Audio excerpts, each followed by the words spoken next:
Welcome on Learn English with Bonaj. Nanone tuguhaye ikaze kuri iga icyongereza na Bonaj. Uyu munsi tugiye kuba twigira hamwe inshinga zikurikiza amategeko. Hari inshinga zidakurikiza amategeko twagiye tuzibona uko tuzishyira mu gihe cyatambutse simple past na past participle. Tukaba tugiye gufata uyu mwanya rero twiga inshinga noneho zikurikiza amategeko zikorwa gute.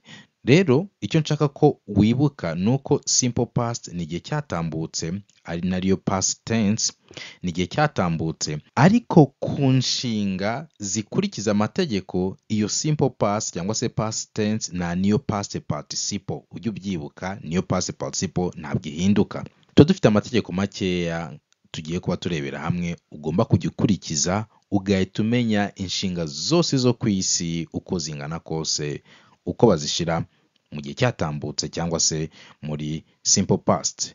Iyo tuvuze ngo simple past cyangwa se igihe cyatambutse tuba tuvuze nko mu mwaka, urugero mu 1985, muri 2017, 2 years ago, imyaka 2 ishize, last year, umwaka ushize, last month, ukwezi gushize, last week, icyumweru gishize, yesterday, ejo hashize. Icyo gihe cyose niyo yaba ni segonda rimwe rishize, iminota 2, iminota 3, ibyo byose tubyita simple past. Noneho tukagera today, aribyo simple present. Regular verbs ni inshinga zikurikiza amategeko. Law number 1, itegeko rya mbere: to make the past tense with the most regular verbs add ed. Gushyira mu gihe cyatambutse ku nshinga nyinshi niko tuzikora, tukongeraho aka ka ed. Icyo gihe iyo nshinga tukaba dushyize mu gihe cyatambutse. Dufite urugero rwa mbere, watch ni ukureba, mu gihe cyatambutse ni watched. Okay? Nk'urugero, I watched a movie yesterday. Ejo narebye filime. I watched a movie yesterday. Iyi watch ni ukureba. Watched. Twongeyeho ka ed. Aka ka ed niko twongeyeho. Play biraba played. Nanone kuri inshinga twongeyeho ed. Play ni ugukina. Played. Okay? Example, I played with my child. Nakinanye n'umwana wanjye. I played with my child. Next verb is talk. Talk ni ukuvuga, mu gihe cyatambutse ni talked. Iyi ed ihinduka t, mu gihe ikurikiye ka turavuga talked. Okay? Naho twongeyeho ed. Example, dushobora kuba twavuga ngo he talked about it. Yabivuzeho. He talked about it. Next, nanone dufite indi nshinga start, twongeyeho ed. Started bivuga gutangira. Start ni ugutangira. Noneho I started early biravuze ngo natangiye hakiri kare. I started early. Next verb is cook. Cook bisobanura guteka. Cook ni uguteka, mu gihe cyatambutse ni cooked. Example, my mother cooked delicious food. My mother cooked delicious food bivuze ngo mama yatetse ibiryo biryoshye. My mother cooked delicious food. Next verb is walk. Walk ni ukugenda wigenzagenza n'amaguru. Walk mu gihe cyatambutse ni walked. Example, I walked to school. Nagiye ku ishuri n'amaguru. I walked to school. Next verb here is show, ni ukwerekana, mu gihe cyatambutse of course, naho turongeraho ed. Showed. Okay? Showed. Example, he showed it to me. Yarakinyeretse. He showed it to me. He showed it to me. Next verb is rain. Rain ni ukugwa kw'imvura. Rain. Mu gihe cyatambutse ni rained. Urugero twavuga ngo it rained heavily. Biravuze ngo imvura yaguye ari nyinshi. It rained heavily. Yaguye ari nyinshi. Next verb here is learn. Learn ni ukwiga, mu gihe cyatambutse ni learned. Example twavuga ngo I learned English with Bonach. I learned English with Bonach. Bivuze ngo Bonach niwe wanyigishije icyongereza cyangwa niga icyongereza na Bonach. I learned English with Bonach. Okay? You are welcome. Murakaza neza tubigisha icyongereza. Next verb is clean. Clean bivuga gusukura. Clean mu gihe cyatambutse cleaned. Example, she cleaned the room. Yasukuye icyumba. She cleaned the room. Naho twongeyeho kakandika ed. Next verb is wash. Wash ni ukoza cyangwa se kumesa. Example, he washed the plates. He washed the plates. Biravuga ngo yogeje amasahani. He washed the plates. Next verb dufite ni wait. Wait bisobanura gutegereza mu gihe cyatambutse. Dufite waited. Example, I waited for a long time. Nategereje igihe kirekire. I waited for long time. Next verb is want. Want no gushaka. Example, I wanted to eat it. I wanted to eat it. Biravuze ngo nashaka kukirya. I wanted to eat it. Inshinga dukurikijeho ni need bivuga gukenera. Need. Example, I needed some water. Nari nkeneye amazi. I needed some water. Nari nkeneye amazi. Mu gihe cyatambutse need biba needed.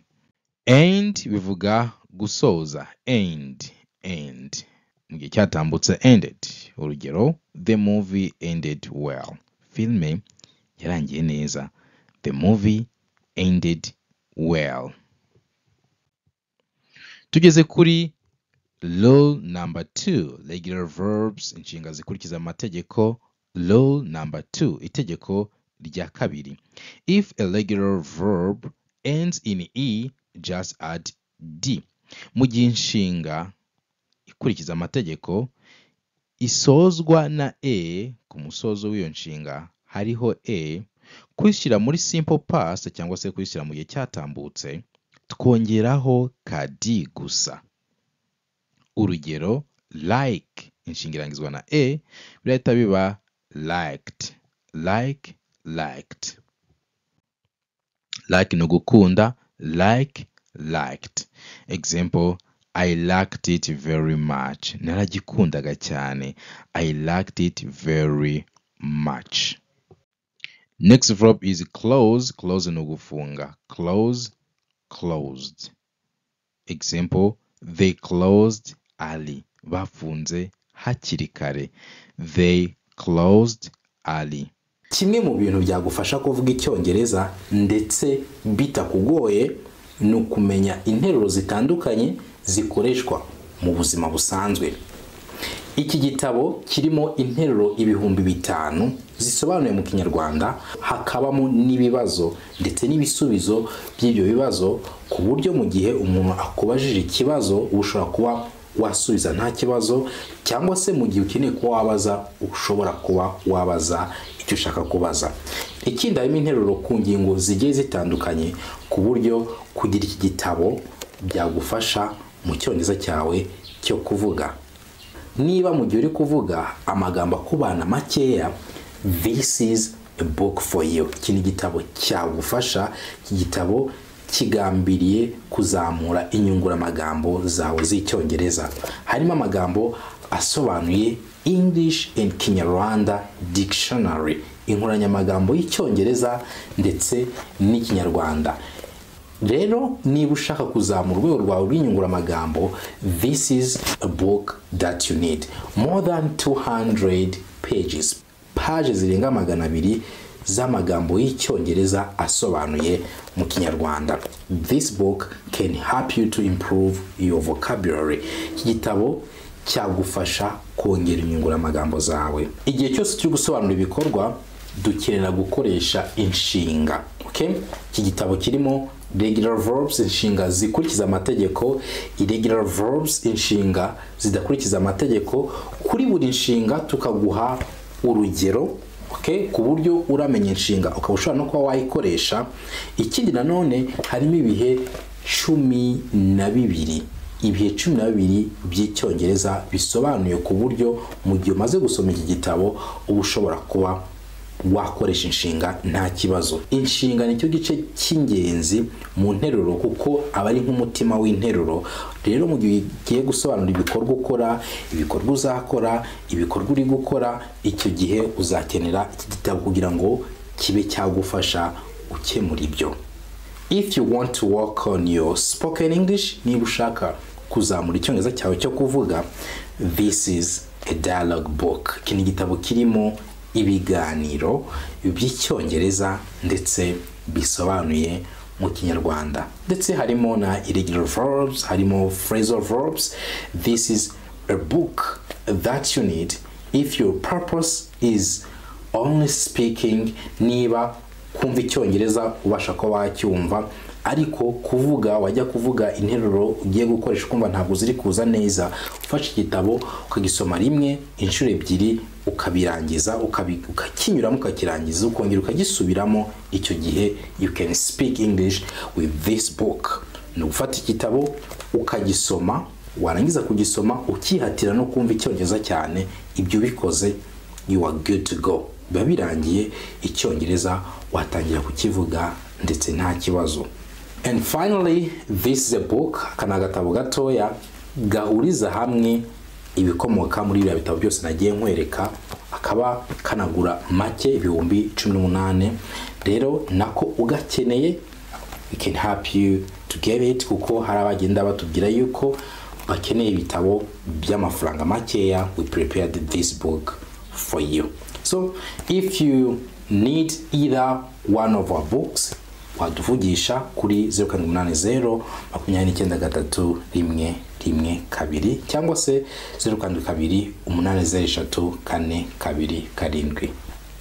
Next verb is smile. Smile bivuga kumwenyura, smile, kumwenyura. Mu gihe cyatambutse smiled. Example, twavuga ngo she smiled at me. Yaramwenyuriye. She smiled at me.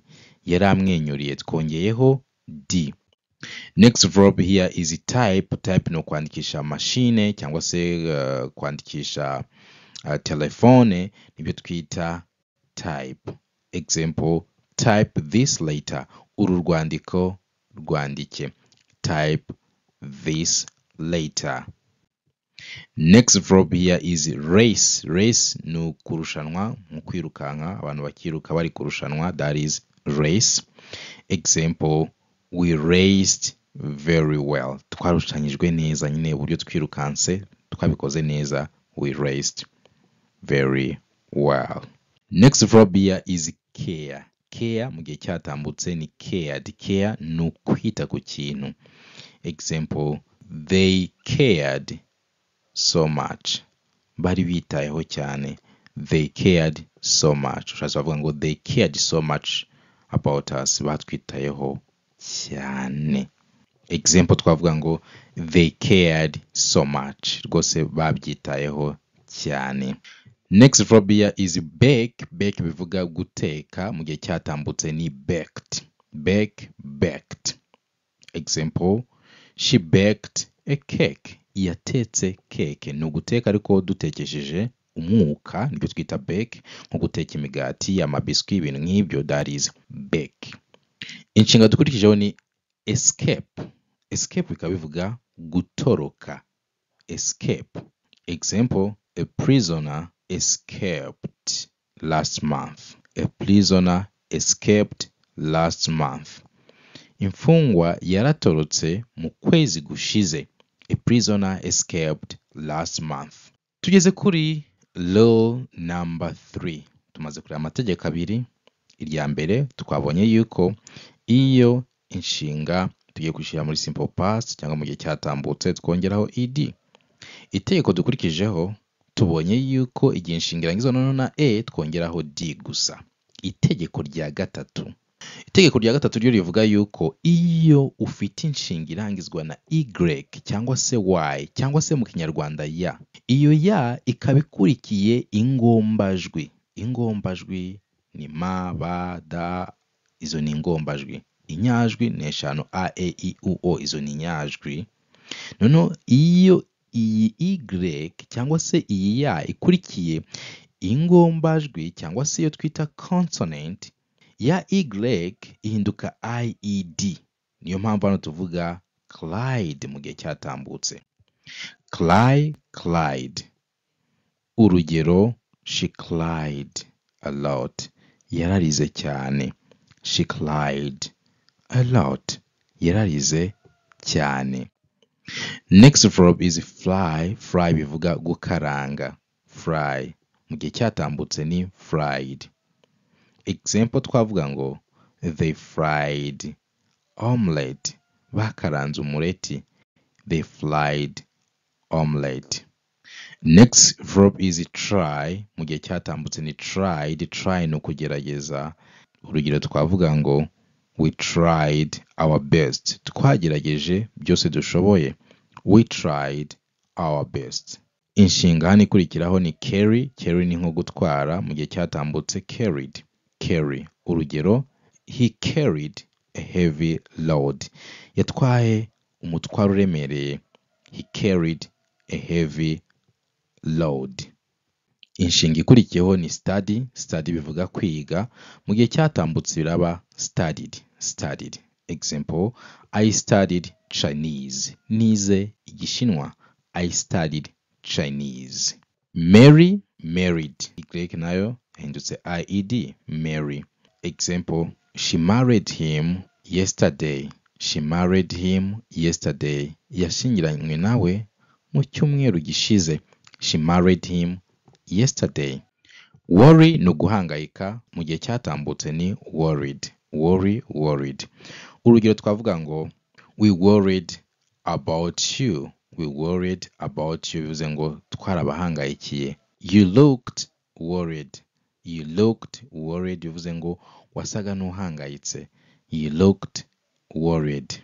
Itegeko rya kane ryo tugezeho mu gihe inshinga iteye gutya. Tega amatwi. Consonant, vowel, consonant, ingombajwi, inyajwi, ingombajwi. Akaba ariwo musozo w'iyo nshinga. Icyo gihe ya ngombajwi ya nyuma tuyandika kabiri tukabona kongeraho ed. Okay, urabona ko twongeyeho indi p.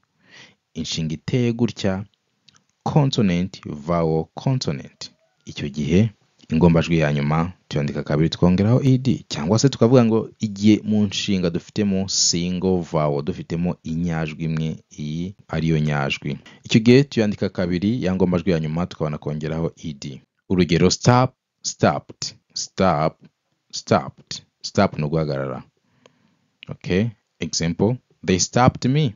Barampagaritse. They stopped me.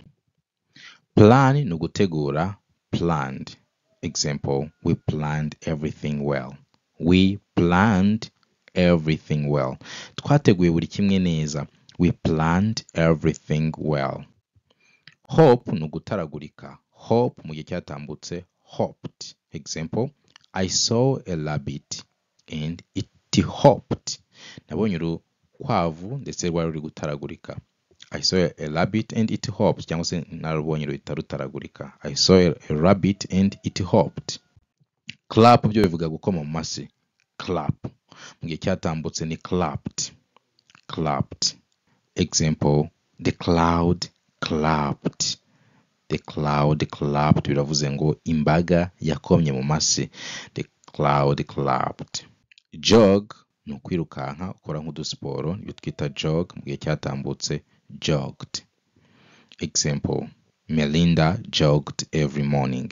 Melinda jogged every morning biravuze ngo Melinda yirukankaga buri gitondo. Melinda jogged every morning. Next verb here is beg. Beg ni ukwinginga. Beg mu gihe cyatambutse begged. Example, twavuga ngo I begged him to forgive me. I begged him to forgive me. Naramwinginze ngo ambabarire. I begged him to forgive me. Next verb is fun. Fun ni ukwihungiza. Fun. Gihe cyatambutse fund. Fun, fund. Example. I had nothing, so I found with my paper. I had nothing, so I found with my paper. Ntacyo nari mfite kubera iyo mpamvu nahungije n'urupapuro rwanjye. I had nothing, so I found with my paper. Rip byo ni ugushwanyura. Rip, rip. Igihe cyatambutse ripped. Urugero, she ripped the paper. Yashwanyura urupapuro. She ripped the paper. Zip byo ni ugufunga imashini. Zip mu gihe cyatambutse zipped, zipped. Urugero twavuga ngo I zipped my zipper. I zipped my zipper bivuze ngo nafunze imashini yanjye cyangwa se lisani. I zipped my zipper. Ushobora no kubwira umuntu ngo ceceka ukaba wamubwira ngo zip it. Funga umunwa, ceceka. Thank you so much for today. Wakoze cyane rwose kuri uyu munsi ku mwanya tubanye twigana icyongereza. Tukwibutse yuko ukeneye gutera inkunga iyi channel, you can use my number 0780293112. Shaka gutera inkunga iyi channel. Genda igufasha wakoresha nimero yacu 0780293112. Ikindi nanone niba uzi umuntu ushaka kwicyongereza wamusangiza iyi video tukazamukira rimwe. This is Learn English with Bernard. See you next time.